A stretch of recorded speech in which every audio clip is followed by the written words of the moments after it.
Hello everyone, welcome back to Shine Classes. First of all good evening to everyone. शुभ संध्या आप सभी को मेरी ओर से। कैसे हैं दोस्तों? मुझे उम्मीद है बहुत बढ़िया होंगे। अच्छे से पढ़ाई करिए, एंजॉय करिए, चीज़ों को समझते हुए चलिए, बहुत परेशान ना होइए। रीज़न क्या है पता है?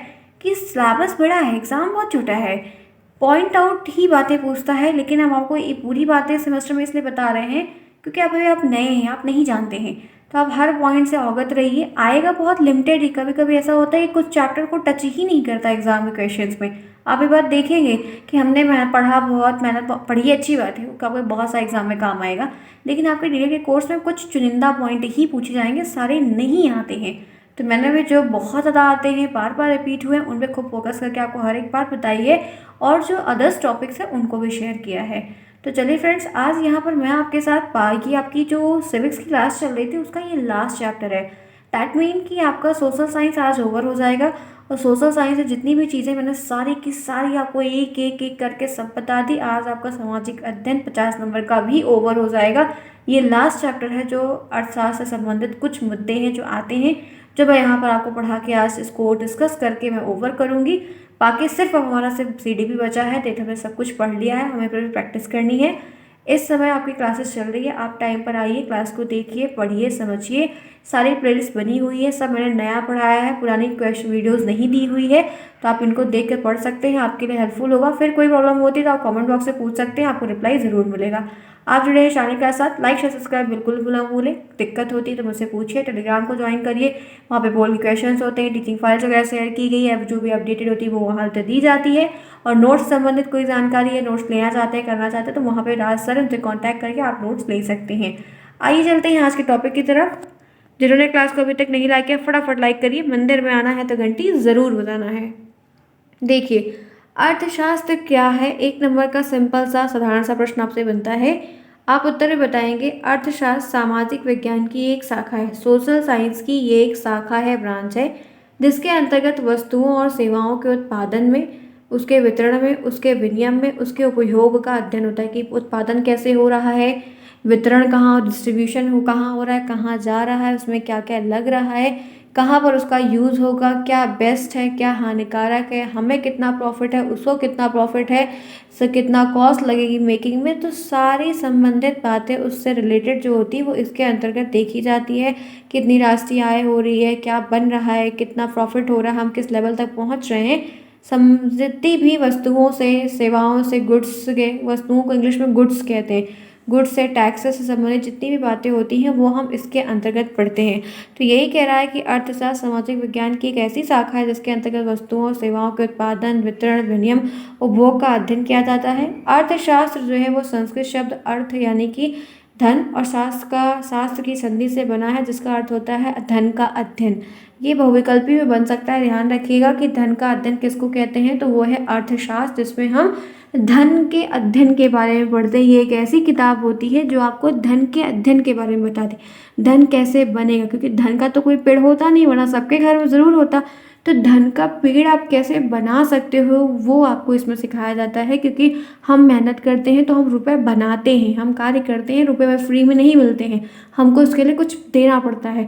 तो वो धन का अध्ययन आपको यहाँ पर कि how to make the money, वो चीज़ आपको अर्थशास्त्र में सिखाई जाती है, चाहे वो बचत करके, चाहे वो कम को लागत लगाकर ज़्यादा प्रॉफिट कमाकर, या कम ड्यूरेशन में ज़्यादा प्रॉफिट कमाकर। ये सारी चीज़ें आपको इस इकोनॉमी में, आपको इकोनॉमिक में, अर्थशास्त्र में देखने को, सिखाने को मिलता है।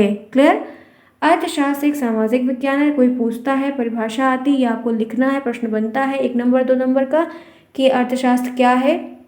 अर्थशास्त्र सामाजिक विज्ञान है जो वस्तुओं और सेवाओं के उत्पादन उपयोग से संबंधित सारी जानकारी आपको देता है। यह अध्ययन करवाता है कि कैसे व्यक्ति, व्यवसाय, सरकार और राष्ट्र संसाधन को आवंटित करने के तरीके के बारे में चुनाव करते हैं। आपको ये बताता है कि एक व्यक्ति का कितना आय होना चाहिए, एक सरकार का कितना बजट होना चाहिए, और जो संस्थानें हैं उनसे, उनके साथ क्या रहना चाहिए, कैसे चलना चाहिए, कैसे कार्य होना चाहिए, जितनी भी बातें हैं वो इसमें संबंधित बातें की जाती हैं, जिससे हमें हेल्प मिलती है।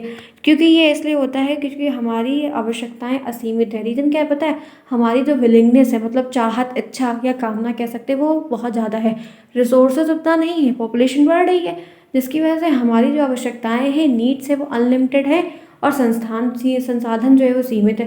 रिसोर्स कहाँ ज़्यादा है? कोई पेड़ लगा रहा है? नहीं लगा रहा है। थोड़ी लोगों के यहाँ जगह भी होती है तो कहते हैं इतनी पत्ती गिरती है, कौन झाड़ू लगाए, ये भी कोई बात होती है। सांस लेने को होता तो कोविड के समय पेड़ हिल रहे थे, पेड़ खोज रहे थे, नीम का पेड़, पीपल का पेड़ खोज रहे थे। और जब थोड़ा सा ठीक हुआ तो बोलो तो कितना बेटा झाड़ू कौन लगाएगा, पत्ती गिरती है, ये भी पर्पस दे देते हैं। सब बहुत लोगों को सुना है मैंने। तो आप रिसोर्स नहीं लगा रहे हो, काटे जा रहे हो, ठीक है, तो दिक्कत बढ़ेगी कि नहीं बढ़ेगी।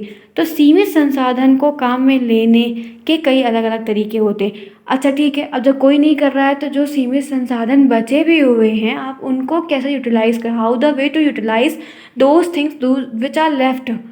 जो सामान, जो चीज़ें बची हुई हैं, प्राकृतिक चीज़ें बची हैं, संसाधन है, वो कैसे आप उसको अलग अलग तरीके से यूज़ कर सकते हो, वो भी बिना प्रकृति को नुकसान दिए, या निर्धारित करना अर्थशास्त्र का कार्य है कि कौन से तरीके सर्वोत्तम होते हैं।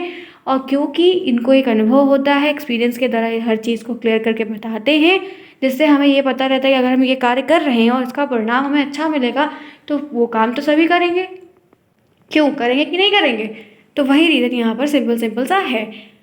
आइए बात करते हैं अर्थशास्त्र के प्रकार। अर्थशास्त्र के 2 प्रकार होते हैं, एक होता है व्यस्त अर्थशास्त्र, एक होता है समष्टि। जो व्यस्त अर्थशास्त्र होता है उसको कहते हैं माइक्रो इकोनॉमिक, और जो समष्टि अर्थशास्त्र होता है उसको कहते हैं मैक्रो। माइक्रो और मैक्रो सिर्फ आई और ए का फर्क है, ध्यान रखिएगा। व्यस्त और समष्टि, व्यस्त का मतलब होता है कम, छोटा, न्यून, अल्प। समष्टि का मतलब होता है बड़ा, विशाल, व्यापक। मैंने मीनिंग भी बताई, शब्द भी बताया, इंग्लिश वाला भी बताया। तो ध्यान रखिएगा कि बहुविकल्पी प्रश्न में बात पूछ ली जा सकती है कि कितने प्रकार होते हैं, या व्यस्त अर्थशास्त्र का मतलब क्या होता है, समष्टि का क्या मतलब होता है, तो ये आपको वहाँ पर पता होना चाहिए। अब इनके बारे में थोड़ी बातें करते हैं। चलिए, क्लास पसंद अगर आ रही है और एक अच्छा टॉपिक समझ में आ रहा है तो झूम के शेयर करो और झूम के लाइक करो। चलो आ जाओ, करोगे नहीं आप लोग, पता है मुझे, ठीक है, बस मेरे से ही बुलवा लो, मेरे से ही सारी मेहनत करवा लो, ठीक है। मालूम चल रहा है मुझे कि सारी मेहनत सिर्फ शालिनी कर रही है, बाकी आप लोग मज़े मार रहे हो। पढ़ लो, समझा रही हूँ ध्यान से, बड़ी हूँ आपसे, थोड़ा रिस्पेक्ट करके पढ़ लो फ्रेंड्स, नहीं जिस दिन रिजल्ट निकलेगा ना बहुत दुख होगा, ठीक है। तो मेहनत कर को लो अच्छे से, रिजल्ट अगर सारे लोग एक साथ पास हो गए ना तो क्या मज़ा आ जाएगा। कोशिश है, करो, कोशिश करने वालों की हार नहीं होती, हो जाएगा आपका भी बढ़िया। आइए बात करते हैं टॉपिक पे। व्यस्त अर्थव्यवस्था क्या है, नाम हमने पढ़ ही लिया, माइक्रो, ठीक। माइक्रो का मतलब छोटा। देखिए कह रहा है कि व्यस्त या सूक्ष्म यानी माइक्रो, जैसा कि इनके नाम से ही इसके बारे में हम समझ जा सकते हैं, एक आइडिया लग सकता है, या अर्थशास्त्र एक व्यक्ति या एक फर्म के व्यवहार का अध्ययन करता है। इसमें आपने पढ़ा ये लाइन, जब पढ़ा तो क्या समझा, एक व्यक्ति मतलब जैसे कि आप एक सिंगल इंडिविजुअल या एक मैं सिंगल इंडिविजुअल, एक फर्म में 10 से 15 लोग, 20 लोग, 30 लोग कार्य कर रहे हैं, एक संस्थान छोटा सा 30 लोग कार्य कर रहे हैं। तो जहाँ पर एक व्यक्ति के बारे में, एक व्यक्ति के इर्द गिर्द की बातें, उसके डेवलपमेंट के संबंधित बातें, उसके मनी मेकिंग के प्रोसेस से संबंधित कोई बातें हैं, तो वो व्यस्त अर्थव्यवस्था के अंतर्गत आती है।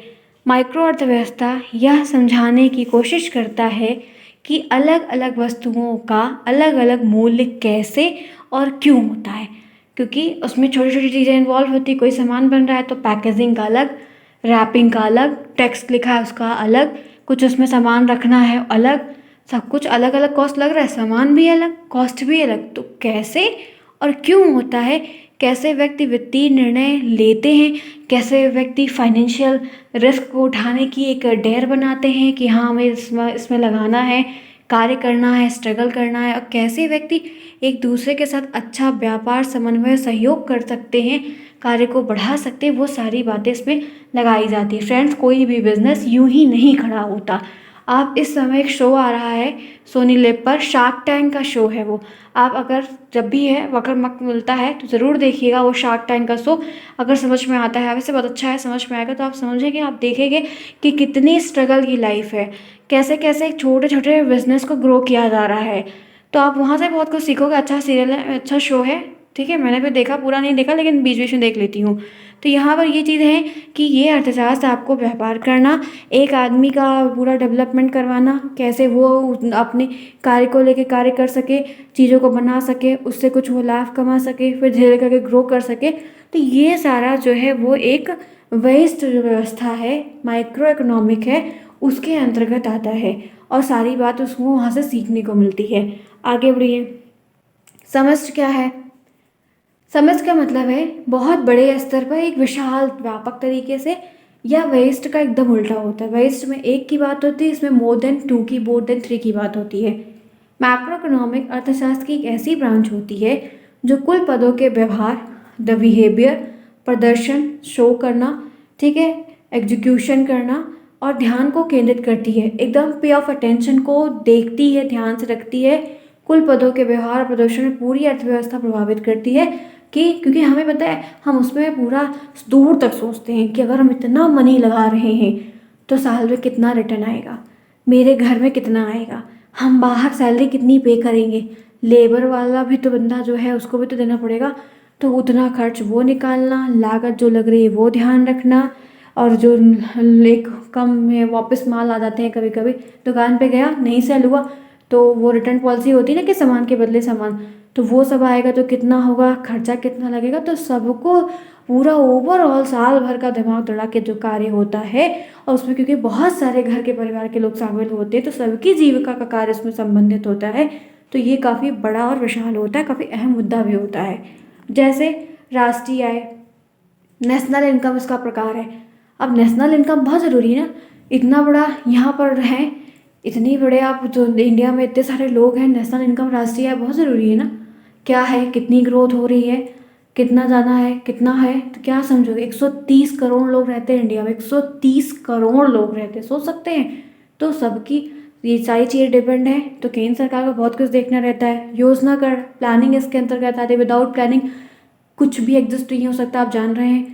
पढ़ना है, एक छोटा सा एग्जाम देना, उसकी भी प्लानिंग करते हैं कि 3 दिन इतना पढ़ेंगे, 4 दिन इतना पढ़ेंगे, तो फिर इतनी बड़ी अर्थव्यवस्था को चलाना मजाक है, हो ही नहीं सकता। टैक्स को भी देखना है, टैक्स को भी देखना है, जीएसटी का भी क्या हो रहा है, कैसे हो रहा है, कितना लोग दे रहे हैं, कर रहे हैं। अब तो आपकी बार का तो आप देखे ही हो, बहुत कुछ देखने को मिल रहा है।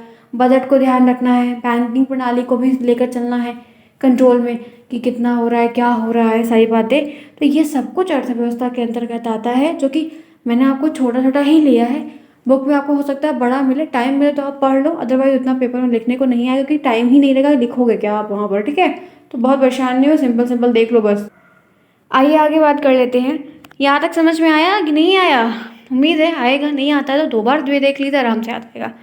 अगर हम केवल एक व्यक्ति की आय के बारे में आकलन कर रहे हैं तो हम बहुत छोटे स्तर की बात कर रहे हैं, तो वो माइक्रो इकोनॉमिक में आएगा, उसका हिस्सा आएगा।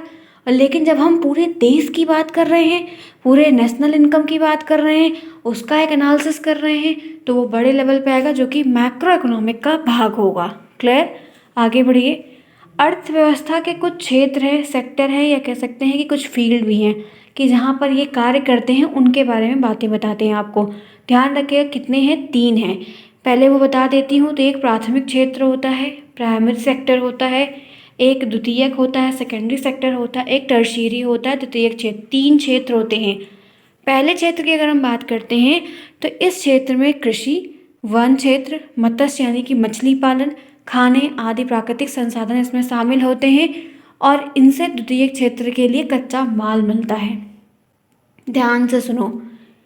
प्राइमरी जो फैक्टर है, सेक्टर है, उसमें जो एग्रीकल्चर है, वो जो जंगल है वो, क्योंकि उसमें लकड़ी मिलती है, ठीक है, पत्तियाँ मिलती हैं, कॉस्मेटिक प्रोडक्ट बनते हैं, जड़ी बूटी बनती है, बहुत सारे च्यवनप्राश में डाला जाता है, खाने के सामानों में प्रयोग किया जाता है, फल हो रहे हैं, जानवरों के लिए ज़रूरी है।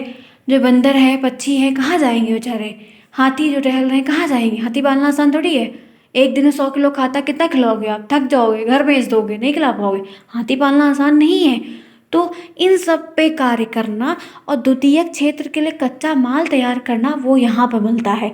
इसीलिए यहाँ पर ध्यान दिया जाता है, और इसको पहले ध्यान रखते हैं। जहाँ से कच्चा माल मिल रहा है वहाँ ध्यान रखो, नहीं तो आप मटेरियल बनाओगे क्या, प्रोडक्ट आप बनाओगे जो कच्चा माल ही नहीं है तो क्या प्रोडक्ट बन सकता है। दूध चीनी नहीं है तो क्या चाय बन सकती है।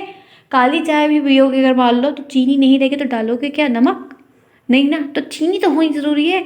तो वही बात आपको बताई जा रही है, ठीक है। अब देय की बात कर लो तो इस क्षेत्र के अंतर्गत उत्पादों के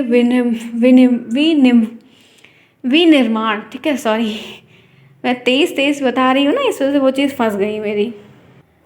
इसमें क्या कह रहा है, इसमें कह रहा है कि जो उत्पादक, जो प्राकृतिक उत्पाद है, जो नेचुरल का प्रोडक्ट है, नेचर का प्रोडक्ट है, उसका विनिर्माण प्रणाली के जरिए अन्य रूप में परिवर्तित करना, जैसे गन्ने से चीनी बनाना।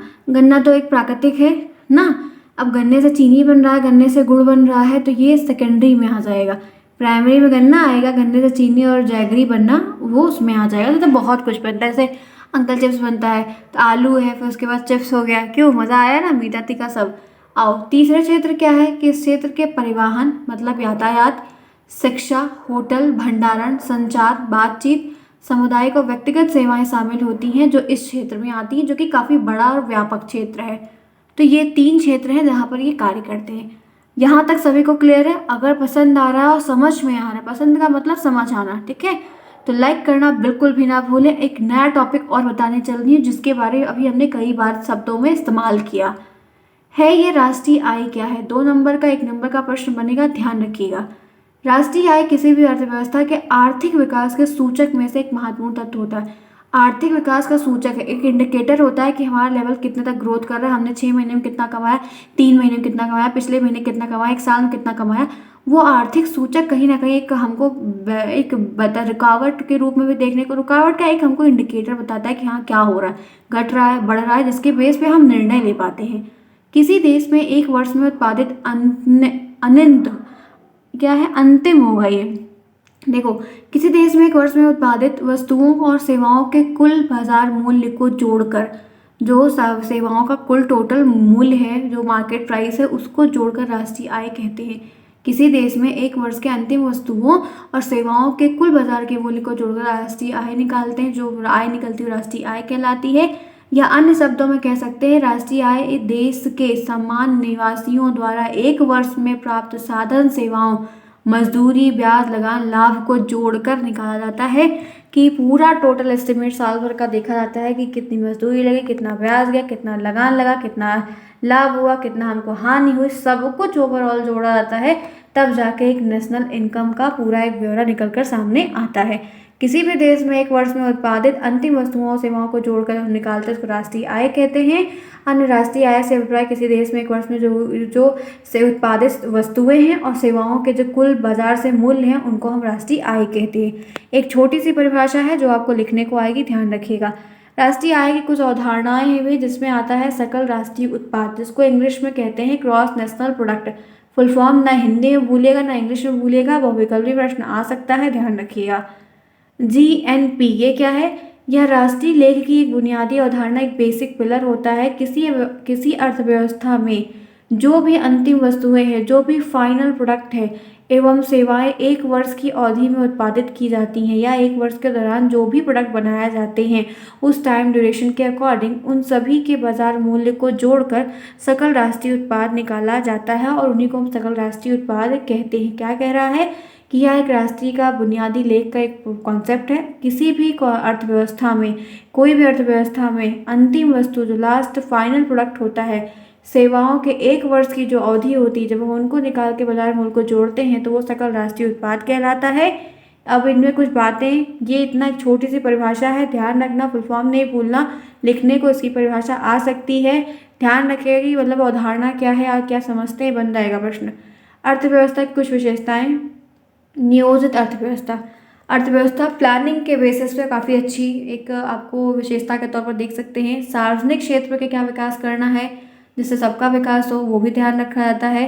बैंकिंग सुविधा की प्रणाली में कोई दिक्कत है, क्या चल रहा है, उस सब चीज़ को ध्यान रखा जाता है। प्रति व्यक्ति की आय में कितनी ग्रोथ हो रही है, क्योंकि वो कमाएंगे खाएंगे तभी खुश रहेंगे, फिर आपको वोट देंगे और आपकी जो है टैक्स को भरेंगे, वो चीज़ ध्यान रखें, वो भी चलेगी, उनकी भी गाड़ी चलेगी, आपकी भी गाड़ी रनअप रहेगी।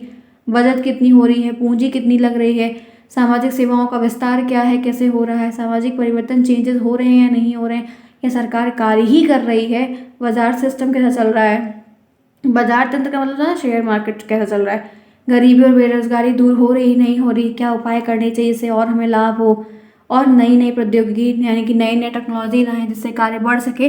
तो ये सारी चीज़ें जो है अर्थव्यवस्था के अंदर, क्योंकि पैसा देखना पड़ता है ना कि पैसा कितना लगेगा, लागत है कि नहीं है, प्रॉफिट मिलेगा कि नहीं मिलेगा, कार्य वहाँ किया जाए कि नहीं। सरकार ऐसे थोड़ी पैसे दे देगी किसी को। आगे चलो, अब एक और टॉपिक है एनएनपी। एनएनपी को कहते हैं net national product. Net national product Hindi में कहते हैं शुद्ध राष्ट्रीय उत्पाद। आएगा, आता है कि शुद्ध राष्ट्रीय उत्पाद किसको कहते हैं, ध्यान रखना।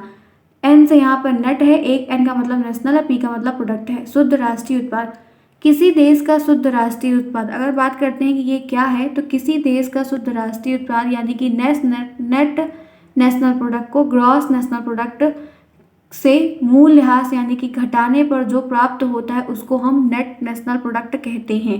मैं फिर पढ़ रही हूँ, ध्यान से सुनो कि किसी देश का जो शुद्ध राष्ट्रीय उत्पाद है वो उसको जब हम एनएनपी को जब हम जीएनपी से ग्रॉस नेशनल प्रोडक्ट से घटाने के बाद जो हमें प्राप्त होता है उसको हम शुद्ध राष्ट्रीय उत्पाद कहते हैं। मैं इसका आपको एक उदाहरण देती हूँ तो आप समझ जाओगे। जैसे उदाहरण के रूप में क्या है कि यदि किसी प्रोडक्ट की कीमत, कोई एक सामान है वो अगर 5,000 का है और इसी प्रोडक्ट की कीमत को 1 साल बाद कम हो जा रही है, 1 साल बाद कम हो जा रही है और वो प्रोडक्ट अब 4,000 की कीमत में मिल रहा है, तो ऐसे में जो 1,000 रुपये की कटौती होगी, जो 1,000 रुपये कम हुआ, इससे यदि कोई लाभ मिलता है तो उसको हम एनएनपी कहते हैं, नेट नेशनल प्रोडक्ट कहते हैं। ध्यान से सिंपल तरीके से बताया, उदाहरण भी दिया। आगे बढ़ते हैं इसी के साथ। जीडीपी क्या होता है, ग्रॉस डोमेस्टिक प्रोडक्ट। किसी देश की अर्थव्यवस्था से सीधा संबंध है जीडीपी का। अगर किसी देश की अर्थव्यवस्था को समझना तो उसके डोमेस्टिक प्रोडक्ट पे धावा बोलो, उसको समझो। जीडीपी का पूरा नाम है ग्रॉस डोमेस्टिक प्रोडक्ट। जीडीपी किसी देश के भीतर जितनी भी चीज़ें हैं एक साल में उत्पादित होने वाली अंतिम सामान और सेवाओं के कुल मूल्य के बराबर होता है। तो ये चीज़ एक सिंपल सी परिभाषा के तौर पर मैंने आपको यहाँ पर बताई। और आपका सोशल साइंस जो है, जिसको हम एसएसटी कहते हैं, सामाजिक अध्ययन कहते हैं, वो हो गया ओवर। ठीक है फ्रेंड्स, तो आपका मैंने 50 नंबर और ओवर कर दिया। चलो एक काम और बड़ा हमारा पूरा हो गया, विद इन टाइम हो गया।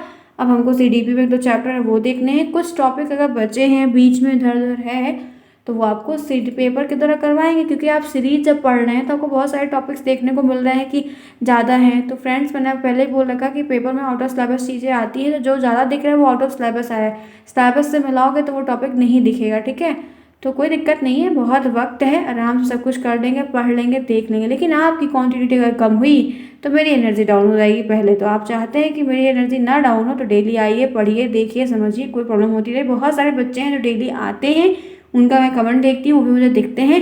तो एकदम काइंडली हार्टेड कोई भी हो, अगर मेरी सहायता आपको और चाहिए तो आप कांटेक्ट करने का प्रयास करिए, मेल करिए मुझे, कमेंट पूछिए, तो हम आपकी हेल्प करेंगे जितना हो पाएगा। हेल्प करने की इंटेंशन से कार्य कर रही हूँ, ये जो मैं आराम से आपको दे रही हूँ, फ्री ऑफ कॉस्ट दे रही हूँ। यूट्यूब पे इतनी एनर्जी लगा के फ्रेंड्स पढ़ाना, अपना टाइम निकाल कर, इट्स नॉट अ मजाक, जोक नहीं है रोज़ रोज़ करना। करने लोगों को जब आप ना एक शुरू में बहुत एक्साइटमेंट करेंगे, बाद में बर्डन लगने लगता है। लेकिन आपकी हेल्प करनी है, बहुत सारे लोग जुड़े हुए हैं, उनके इमोशन साथ नहीं खिलवाड़ करना। तो फ्रेंड्स, हिम्मत लग रही है, एनर्जी लग रही है, तो प्लीज़ सपोर्ट करिए जितना हो सके। सब्सक्राइब करवाइए चैनल को, टेलीग्राम को ज्वाइन करिए, आइए, पढ़िए, देखिए, मेहनत करिए, जुड़े रहिए। चलिए फ्रेंड्स, ये रही आज की क्लास, मिलते हैं नेक्स्ट में। तब तक के लिए take care, bye bye, see you soon, best of luck my friends.